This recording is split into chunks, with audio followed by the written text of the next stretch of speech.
రాష్ట్ర బీసీ సంఘాల అన్ని బీసీ సంఘాలు దానికి ఎస్సీ ఎస్టీ మైనార్టీలు కూడా వాళ్ళు మా సపోర్ట్ నిలవేయడం ఉంటుంది. మేము వెనుకబడిన వర్గాలు మీరు కూడా వెనుకబడిన వర్గాలు ఖచ్చితంగా మనం అందరం ఐక్యంతో పోరాటం చేయాలి. పోరాటం చేసినట్టయితే మన ఏదైతే నిర్ణయించిన వర్గాలు సాధించగలుగుతాం.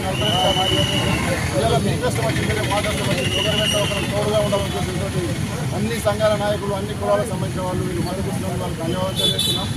అయితే బీజేపీ పార్టీ ఏదో కొద్దిపాటి 1-2% ఉన్న వారికి ఈడబ్ల్యూఎస్ అనే కొత్త స్కీమ్ తీసుకొచ్చి వాళ్ళకు 50% క్యాప్ ఉండదని చెప్పి ఆ క్యాప్ను వదిలేసి 10% రిజర్వేషన్ ఈడబ్ల్యూఎస్ ఇచ్చింది.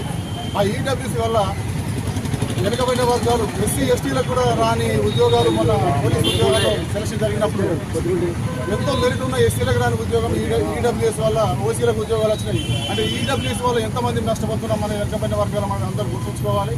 వీళ్ళందరినీ ఆల్రెడీ ఇంతకుముందు పోలీస్ కానిస్టేబుల్ ఉద్యోగాలు నియామకాలు జరిగినప్పుడు అందరూ దృష్టికి వచ్చింది. దాని మీద కొంత వ్యతిరేకత కూడా దేశంలో స్టార్ట్ అయింది. దాన్ని అందరూ ప్రజలు దాన్ని అడుగుతున్నారు, క్వశ్చన్ చేస్తున్నారు. అదే వెనుకబడిన వర్గాలకు 42% రిజర్వేషన్ అంటే ఇంతకుముందు ఆల్రెడీ 23% రిజర్వేషన్ ఉంది.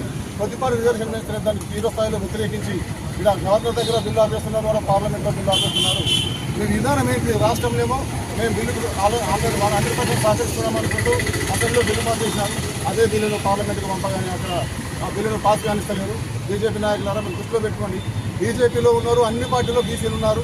మీ పార్టీలోని బీసీలు కూడా మీకు వ్యతిరేకంగా తయారవుతారు. ఫస్ట్ దాన్ని గుర్తించుకొని మీ పార్టీ విధానం ఏంటిది, మీరు ఏ విధానం నడవాలో గుర్తించుకొని ఈ సందర్భంగా ఈరోజు బంద్కు సిరిసిల్లలోని అన్ని రకాల వ్యాపార వర్గాలు అందరూ సహకరించి స్వచ్ఛందంగా బంద్ను పాటించి వాళ్ళ వ్యాపార సంస్థలు పనిచేసి మేము కూడా బీసీలమే ఈ 42% రిజర్వేషన్ పాస్ అయితే మా పిల్లలకు కూడా న్యాయం జరుగుతున్న ఉద్దేశంతో వాళ్ళందరూ వ్యాపార సంస్థలు పనిచేస్తున్నందుకు వాళ్ళకి హృదయపూర్వక ధన్యవాదాలు తెలియజేస్తాం.